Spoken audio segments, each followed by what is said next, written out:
Hello student, आज हम अध्ययन करेंगे जीव विज्ञान कक्षा 12 के लेसन पुष्पी पादपों में लैंगिक जनन में जो इस लेसन से संबंधित जो प्रश्न आते हैं, महत्वपूर्ण प्रश्न आते हैं अधिक बार, उनका हम अध्ययन करेंगे।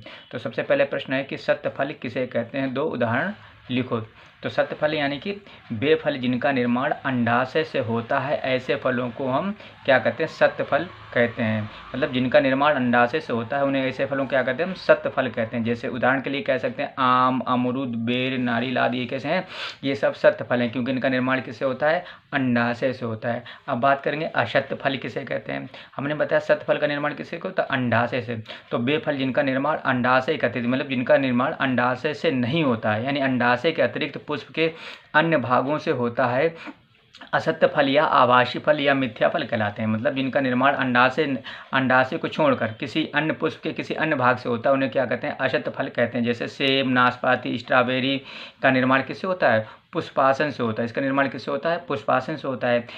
काजू का निर्माण कैसा होता है, पुष्पवृंत से होता है। तो अखरोट का निर्माण किससे होता है, बीज पत्र से होता है। तो ये सब क्या है, सेब, नाशपाती, स्ट्रॉबेरी, काजू, अखरोट, ये सब क्या है, ये असत्य फल हैं क्योंकि इनका निर्माण अंडाशय से नहीं होता है। अब प्रश्न तीसरा है कि सेब को आभासी फल क्यों कहा जाता है, पुष्प का कौन सा भाग फल की रचना करता है। तो हम जानते हैं आभासी फल क्या होते हैं, आभासी फल बेफल जिनका निर्माण अंडाशय के अतिरिक्त पुष्प के अन्य भाग से होता है। तो सेब को आभासी फल इसलिए कहा जाता है क्योंकि इसका निर्माण पुष्पासन से होता है। देखो लिखा है किससे होता है, पुष्पासन से होता है। अंडाशय से होता नहीं, किससे होता है, पुष्पासन से होता है। इसलिए इसको क्या कहते हैं, इसलिए इसको आभासी फल, सत्य या असत्य फल या मिथ्या फल कहते हैं। अब पुष्प का अंडाशय, जो पुष्प होता है उसका अंडाशय फल का निर्माण करने में भाग लेता है। तो पुष्प का अंडाशय फल निर्माण में भाग लेता है।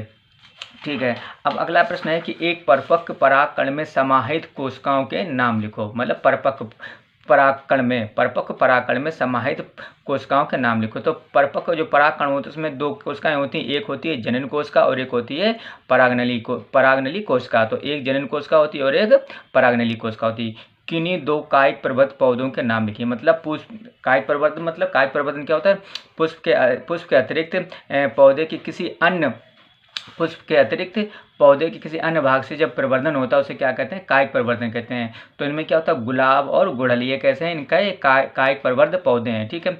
नागफनी के पौधों में पत्तियां कांटों में क्यों परिवर्तित हो जाती हैं। तो नागफनी में पत्तियां कांटों में परिवर्तित हो जाती हैं जिससे बाष्पोत्सर्जन की सतह कम हो जाती है और बाष्पोत्सर्जन द्वारा जल की हानि कम होती है।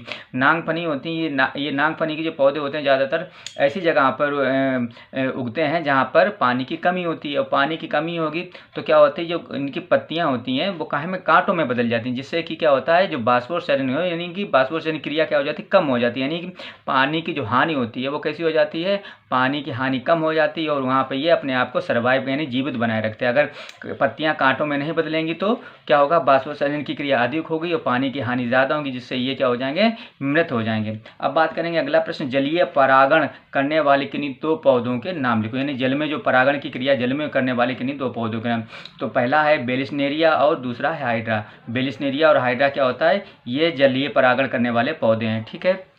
अब आगे हम बढ़ेंगे, आगे हैं 2 बीजों के नाम लिखो जिनमें बीज परिपक्व होने से पूर्व भ्रूण को पोष विकासशील भ्रूण द्वारा उपभोग कर लिया जाता है। तो ऐसे पौधे हैं, मटर है, मूंगफली है, सेम है, ये ऐसे पौधे। ठीक है। बाह्य निषेचन किसे कहते हैं, बाह्य निषेचन बाहर, यानी जब निषेचन की प्रक्रिया मादा शरीर के बाहर जल या अन्य किसी माध्यम से होती है तो उसे क्या कहते हैं, बाह्य निषेचन कहते हैं। मतलब जब निषेचन क्या होता है, नर युग्मक तथा मादा युग्मक का संलयन यानी मिलना क्या कहलाता है, निषेचन।